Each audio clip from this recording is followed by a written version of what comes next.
बस्ती माठी सेवा संस्थान द्वारा आयोजित स्वास्थ्य सेवाओं में लगातार अपनी कैंप लगाकर लोगों को बेहतर सुविधा दी जा रही है। रुधौली के प्रैक्सिस विद्यापीठ में आज 1 मार्च को विद्यालय कैंपस में माठी संयोजक आसिफ आजमी द्वारा मुख्य अतिथि तहसीलदार रुधौली डॉक्टर रवि यादव को फूल माला पहनाकर स्वागत किया गया और कार्यक्रम का शुभारंभ किया गया। इस मौके पर हार्ट डिजीज, बाल रोग विशेषज्ञ, चर्म रोग, सांस संबंधी अन्य डॉक्टरों की टीम मौजूद रही। स्वास्थ्य नागरिक उन्नत राष्ट्र का प्रतीक है। स्वास्थ्य के प्रति जागरूकता नागरिक का कर्तव्य होना चाहिए।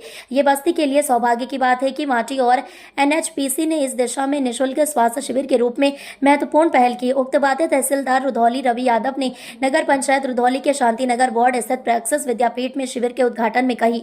उन्होंने आगे बताया कि ये कैंप अगले 2 दिन तक जनपद के 4 प्रमुख स्थानों पर जारी रहेगा, जिसमें Savitri Vidya Vihar Bhanpur, praxis Vidyapeeth Rudhauli, APJ Abdul Kalam group of institute Haraiya और सूर्य बख्श पाल इंटर कॉलेज बनकटी शामिल हैं।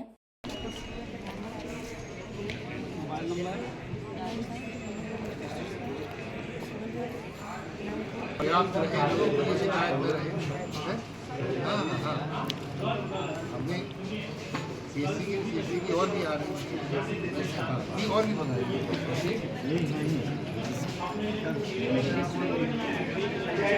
नहीं और भी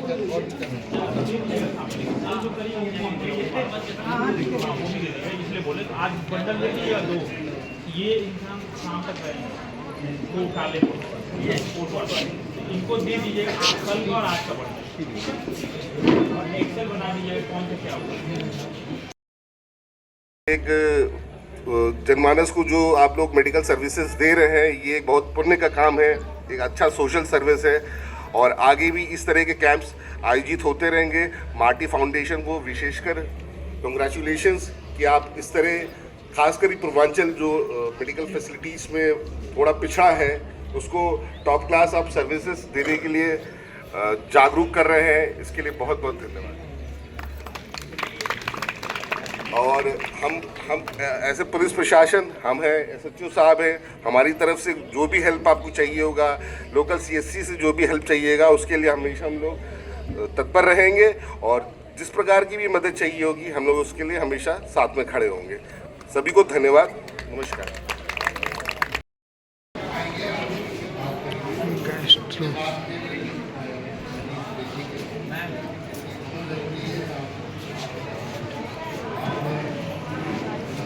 की बीमारियां बढ़ रही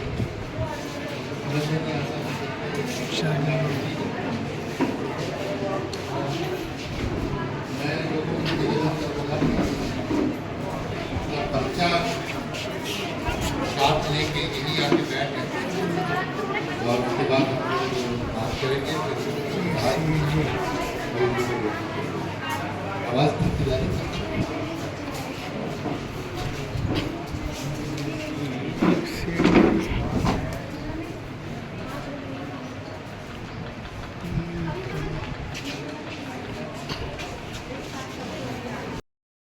फील्ड है जेनेटिक्स की। ऐसा नहीं है कि जेनेटिक डिसऑर्डर जो होते हैं ये बीमारियां होती हैं नहीं, लोगों को पता नहीं रहता है कि देखिए जैसे मैंने पहला बच्चा आज जो देखा है वो जेनेटिक बीमारी का ही देखा है। उनको नहीं पता था कि ये जेनेटिक होगा, लेकिन हमें पता है तो हम उनको बताते हैं। तो इस तरीके से ये बीमारियां कैसे पता चलेगा किसी को कि घर में जेनेटिक बीमारी के क्या लक्षण होते हैं, कोई बता सकता है? कुछ आपको लोगों को थोड़ा भी आइडिया है कि जेनेटिक बीमारियां क्या होती हैं? बिल्कुल नहीं ना? बताओ बेटा। हाँ बताओ। हाँ यस, वेरी नाइस। तो एक बहुत अच्छी बात ये बताई है कि जेनेटिक बीमारियां क्योंकि आपके जीन्स आपके डीएनए में हैं, तो ये ज़्यादातर लोग यही समझते हैं कि वो बीमारियां आपके पूर्वजों से चली आ रही हैं। कुछ हद तक बिल्कुल सही है, कुछ बीमारियां पीढ़ी दर पीढ़ी एक खानदान में मौजूद होती हैं। तो ऐसी स्थिति में हमें ज़रूर शक आता है कि हाँ कोई ना कोई जेनेटिक या डीएनए की प्रॉब्लम है जिसकी वजह से ये बीमारी हो रही है।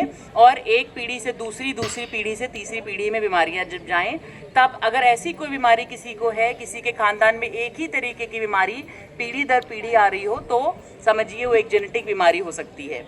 उसके लिए फिर आपको ज़रूर और अगली उसी पीढ़ी पर बीमारी को रोकने के लिए बहुत ज़रूरी है कि हम उसको जानें कि क्या है। आप सबको मेरा नमस्ते। मेरा नाम डॉक्टर अमिताभ सत्संगी है और मैं हृदय रोग विशेषज्ञ हूँ। स्पेशली मैं हृदय रोग का सर्जन हूँ, ऑपरेशन करता हूँ बच्चों का भी और बड़े बुजुर्गों का भी।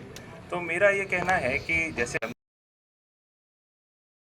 चिकित्सकों की जो टीम है, डॉक्टर्स की जो टीम है, जो अपने बहुत ही अमूल्य समय से समय निकाल के यहाँ पे आए इस छोटे से कस्बे में और हमें एक मौका दिया कि हम एक ज़रिया बने जिससे कि हम आप तक पहुँचे और वो आप तक पहुँचे।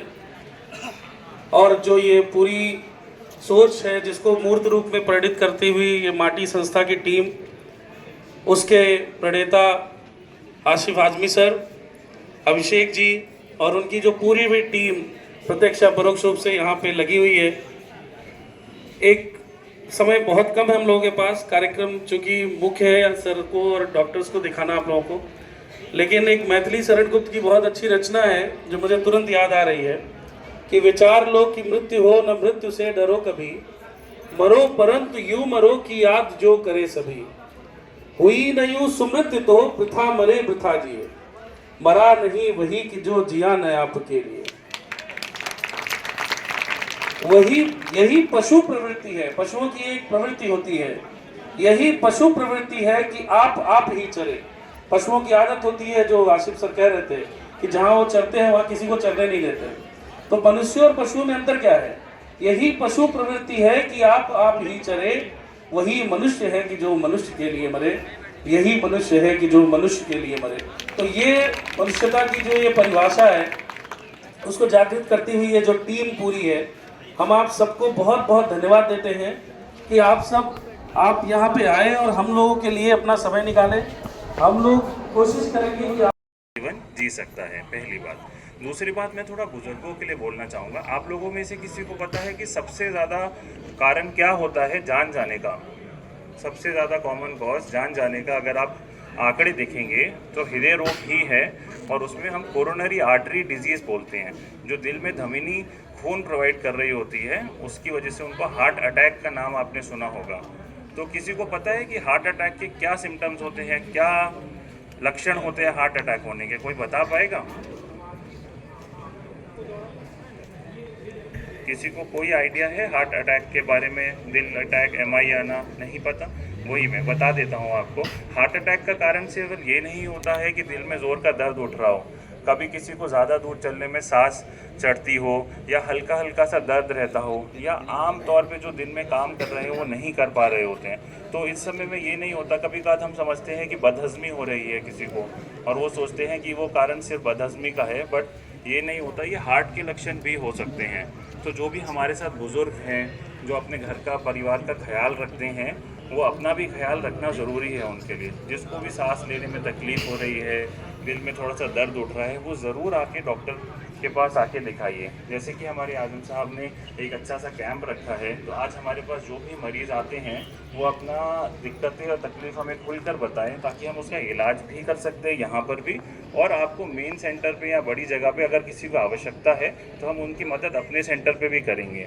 ऐसे आप में से किसी को अगर एम्स नई दिल्ली आना है, कुछ आना है, तो आप हमारा नंबर ज़रूर ले सकते हैं, और वहाँ पे भी आके जिसकी भी है हम मदद करना चाहेंगे वहाँ पे। ठीक है, बस हम इतना ही कहना चाहते हैं कि अपना ख्याल रखिए आप लोग, और हम आपके लिए है सेवा देने के लिए। ऐसा नहीं है कि हम बहुत दूर हैं और मुश्किल से बैठे हुए हैं। ठीक है, नमस्कार। VP न्यूज़, खबर सिर्फ सच की।